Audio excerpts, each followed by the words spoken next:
Well, right now, Nasarawa State is without a cabinet, as the governor, Abdullahi Sule, 2 days ago sacked his entire cabinet, including the secretary to the state's government. The governor is yet to reconstitute a new cabinet. And joining us live now from Lafia, the capital of Nasarawa State, is the governor, Abdullahi Sule. Welcome to Newsnight and good evening, Governor. Thanks for joining us. If you can hear me. Thank you very much. Thank you for having me. All right, great. Governor Sule, the dissolution of your cabinet, including the secretary to the state's government, is a decision that many would say often stems from sort of dissatisfaction with performance of those people that you've sacked or removed, and also the need for a strategic reset. Can you just shed light on why you took that decision? What informed that decision to clear out your cabinet, Governor? Well, thank you very much. I think you answered it with the second part of it when you said that it's a strategic decision in order for us to strengthen the team, in order for us to drive development, in order for us to focus on areas of competitiveness. The secretary to the state government was somebody who has served for close to 5 years, actually the longest serving secretary to the government in the history of Nasarawa State. On the other colleagues of mine, that's the commissioners that you have mentioned. They are the commissioners that we have actually worked together during the election, and we worked very hard. Some of them were also commissioners, even before this second part of our administration started. So when you mention about dissatisfaction, as a matter of fact, we are so satisfied that we didn't know how to just remove some of them and leave some of them. So we decided that it was better for us actually to dissolve the entire council, and definitely there are so many of them that we are also going to reappoint in order to strengthen the team, to refocus. And one of the major reasons really is because we started with what we call the Nasarawa Economic Development Strategy 1. So now we have developed the Nasarawa Economic Strategy 2. And we focus on areas of competitive advantage, security, agriculture, mining, education, health and social well-being, as well as infrastructure, which is rural, and as well as urban development. So we are trying to bring teams that understand some of those things to work with the team that we have on ground and strengthen our team in order to drive development. That was just what happened. Now, talking about reappointing some of these people and appointing new people, when can we expect you to have a new cabinet? It is going to be very soon. We do not intend to stay too long, actually, without a sitting cabinet. However, one of the advantages Nasarawa State has, I don't know about other states, is the fact that we have a very, very strong team of permanent secretaries, from the head of service all the way to the permanent secretaries who are holding, as well as the directors who are supporting them. Just today, I had the meeting with the permanent secretaries, and everything is going well as if, the commissioners are still there. So today we had a joint meeting of the permanent secretaries and the local government chairman, and then we had interactions to ensure that nothing slows down during the short break. It is going to be a very short break before we reappoint another team that will work with us. The next question, I was going to ask about how this transition might affect some sort of ongoing projects, but you've answered that. Let's talk about agriculture in Nasarawa State. The Vice President, Kashim Shetima, recently described Nasarawa as an agricultural powerhouse of the nation. What has been sort of the major agricultural change in your state, Governor? Well, it's the doing. In Nigeria, we do a lot of talking. So in Nasarawa State, we say we are going to focus not only on talking, but on actually doing. Nasarawa State has been described as a state of agriculture many times, and we have spoken about this over and over and over. But the state did not even have a farm of 1 hectare. So we said, charity begins at home. So if we are indeed a state of agriculture, let the state also take the initiative to develop its own farm. And so we look at one area where we have roughly about 10,000 hectares of land, and we say we are going to cultivate this land. So we started with about 2,000 hectares of land, and we were surprised at the kind of yield that we were getting from that area. We are getting almost like 9 tons per hectare.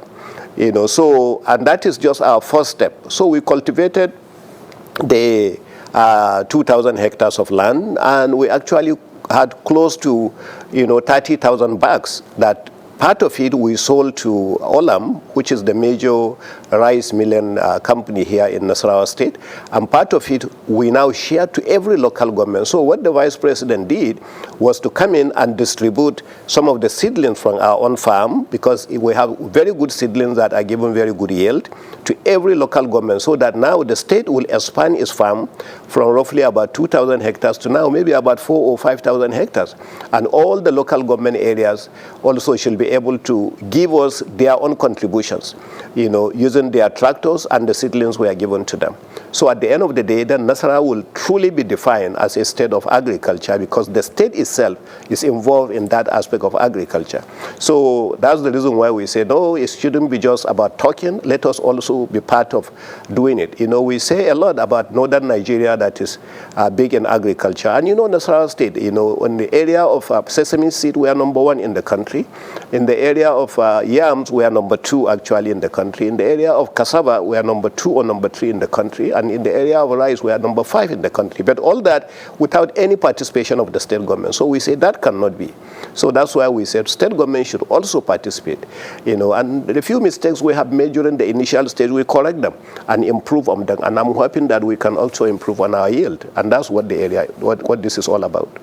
All right, Governor, we'll keep on that and we'll follow the progress on agricultural reforms in Nasarawa State. But let's talk about tax reform, the tax reform bills. You've made it clear that the northern governors are not opposing the tax reforms in its entirety. You said it's the removal of VAT from the Federation accounts that's the sticking point. Now, we've had the Northern Elders Forum at the weekend renewing their call to withdraw the tax reform bills, the same call that you've made several weeks ago. Are you still of that position that the bill should be withdrawn, Governor? Well, it's not just me. It's and unfortunately, the debate about this tax reform has gone into wrong hands, and a lot of people who have zero knowledge about how VAT is even generated have entered into the debate and made it actually uninteresting. And that is the reason why people like me now are mute. We are not even saying anything about it anymore, because I believe we have achieved our own goal. When the northern governors sat down in Kaduna together with our traditional rulers, and we were briefed about the bills, we now noticed the area of VAT that was affected. And we said, what, let us go ahead and advise Mr. President to withdraw the bill for further discussions, further negotiations, further debate, so that we can understand this better. And I think we properly achieved our goal. Just yesterday, I was talking to, communicating with the chairman of Federal Inland Revenue, my dear brother, Zach Adedeji, and we again discussed about it. So what did we achieve? We now have actually heated debate on it. The unfortunate part of the debate is that there are a lot of people who have zero knowledge about either the bills or VAT that have joined the debate, and they are making it uninteresting. Some of them are doing it to save their jobs. Some of them are doing it to get more jobs. Some of them are doing it for all kinds of things. But the brain behind all this, when the northern governors sat down, it was an area that was of concern, and we wanted to address it. The last meeting we had with Mr. President confirmed to us that he is willing to look into the bill and to see the areas of concerns and to address those areas. And the same thing actually with the initiators of this bill, both Taiwo Oyedele as well as Zach Odedeji, have said it openly during the town hall meeting that they are more than willing to sit down and review some of these areas. All right, Governor Sule, if you can hear me. The National Assembly has... Speaking of the chairman of the Presidential Committee on Fiscal Policy and Tax Reform, Taiwo Oyedele, I have a sound bite that I'd like us to listen to before we continue this conversation. If my director can just play that sound bite from Taiwo Oyedele. We had extensive engagement with the governors. I went to the governors forum. We wrote and wanted to meet with 6 governors, one from each of the 6 geopolitical zones. Until today, up until this moment, it's only the governor of Lagos State we were able to see. The other governor who was willing to welcome us was governor of Kaduna State. And then after all the logistics, we agreed the dates. On that day, he wasn't able to attend. It was the deputy governor that hosted us. I would not name the other governors, but I can actually if I need to. They didn't have time for us. The governors forum themselves invited us 4 times and cancelled 4 times. The 5th time, we were kept waiting till 1:30 a.m., middle of the night. By the time they had time for us, they said we had 15 minutes. And I said, Your Excellencies, we have a lot to talk about. They said, tell us how our revenues will go up. Even that we couldn't say in 15 minutes. Governor Sule, that was Taiwo Oyedele, basically alleging that the Governors Forum cancelled multiple scheduled meetings, leaving limited room for substantive discussions on these tax reforms. What's your reaction to what Mr. Oyedele says? I think this is a very old interview with Taiwo. I heard him when he mentioned that, and I think I answered him that time. I remember he mentioned this same thing you are saying during the Taiwo meeting. It was on Sunday, yesterday. My brother Taiwo Oyedele, Governor, if you can hear me, the interview was just yesterday on Sunday. It's not an old interview.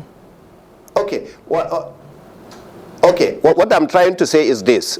We met with Taiwo Oyedele, all the APC governors. We met with him. We met with the Minister of Finance. We met with the chairman of APC. We had a very big meeting on that day. So he did meet the governors. Of course, he was not able to brief the governor on all the other issues. One, Abdullahi Sule, the governor of Nasarawa State, was never, ever contacted, and I'm the chairman of the North Central Governors. And I welcome Mr. Oyedele any day, anytime. If he wants to meet me in Lafia, he wants to meet me in Abuja, I will come. But I'm telling you one thing, that I think we got our satisfaction when Mr. Oyedele clearly said to us, both during the meeting with the APC governors that we met at the Imo State Governors Lodge in Abuja, as well as the town hall meeting, when he said, we are willing to look at these things. During the meeting in Kaduna, what we were told during that period was that it was only going to be at the point of generating the revenue that 60% was going to be given. Mr. Oyedele confirmed that no, it was going to be different. It was going to be both at the point of 60% that they are talking about is going to be shared, both by the point of generation as well as the point of consumption. So we see we have added something different from when we asked for the withdrawal of this bill. The bottom line that I'm seeing is that this thing is being discussed. What we wanted to happen is happening. It is being discussed. The areas are being amended in order to accommodate the concerns of Nigerians. So by our own request of withdrawal, if they say they don't have to withdraw it, they can actually amend this bill in line with our request. Then you don't have to withdraw anything. I think that's the position of Mr. President, and we respect that. All right, Governor, can you just... Mr. President, he said that clearly. He said, you know what, you can go. You remember Mr. President was one time a legislator, so he understands these things better than some of us. He said, you know what, we can actually go, we don't have to withdraw it, we can make all the amendments of areas of concern in the bill at the National Assembly. If you can hear me, Governor. We are not saying that withdraw the entire bill, just like you have mentioned before you asked me the questions.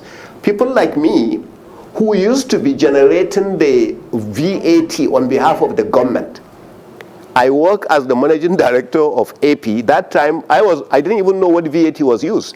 All we were doing is we were invoicing customers, collecting, and remitting to the Federal Inland Revenue Service.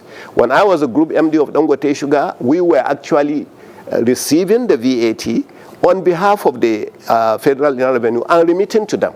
At the time, I didn't even know what it was used for. So it's now as a governor that I got to know that, states are sharing, federal government is taking its part, local government is taking its part. It is even now that I understand what the VAT was used. I was part of collection of VAT on behalf of the government. So that's why when people who don't understand VAT start arguing about it, then it becomes uninteresting. If you ask some of these people arguing how many bills are actually, that we are talking about of this tax reform, they just think it's VAT. We have 4 separate bills that have been sent. And some of these bills, some of them have fantastic ideas in them. like some of them mentioned. But we also have areas of concern. And we just mentioned the areas of concern, but people who don't understand it are taking the arguments, like I said, a lot of them actually putting these arguments are people who either want to keep their jobs or people who are looking for new jobs, and that's just my reading of it. And that's the reason why I don't say much about it. If not that you ask me now, I don't even say anything else about tax reform bills, because it's been hijacked by different people altogether who don't understand it. All right, thank you so much, Governor Abdullahi Sule of Nasarawa State, for joining us.